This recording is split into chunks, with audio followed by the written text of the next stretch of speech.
ఓం ప్రకాష్ నారాయణ వడ్డీ గారు. థ్యాంక్స్ అండి మీరు ఇచ్చిన పుస్తకాలు.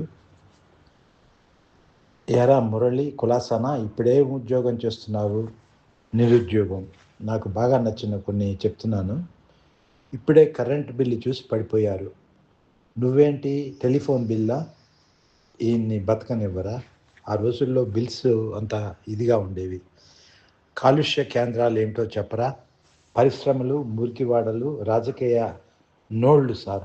ఆఖరి వాక్యం చాలా అద్భుతంగా అనిపించిందండి. మీ ఆవేశం పాడుగాను పంచాంగం చింపేసేంత మాత్రాన రాజపూజ్యం అవమానం మారిపోతాయండి. మనలో ఉన్నటువంటి ఈ సంప్రదాయ మూఢనమ్మకాల మీద వేసినటువంటి కార్టూన్ కూడా నచ్చిందండి. తర్వాత కథలు, మనసు తడి ఆర నీకు.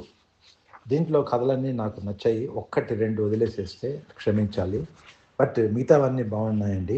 నాకు బాగా నచ్చింది కోరిక. సాధారణంగా కిటికీ, కోరిక ఇలాంటి పేర్లు చాలా కథలకి పెడుతూ ఉంటారు. ఇలాంటివి అవాయిడ్ చేసి ఇంకేదైనా కొత్త పేరు ఆలోచించండి. అదొక్కటే నాకు ఈ మొత్తానికి చేయదగ్గ సూచన అనిపించింది. మిగతాది ఎక్కడా నాకు నా కంటితో చూడు, స్వేచ్ఛ, చక్కటి పేర్లు, చక్కటి కథలు, చక్కటి కథనాలు. ఎక్కడ మొదలు పెట్టాలి, ఎక్కడ ఎండ్ చేయాలి అన్నది కథకి ప్రాణం అండి. అది మీరు పట్టుకున్నారు. చాలా బాగుంది. నేను మార్నింగ్ వాక్ కూడా నాకు నచ్చినటువంటి కథల్లో ఒకటండి. Thank you.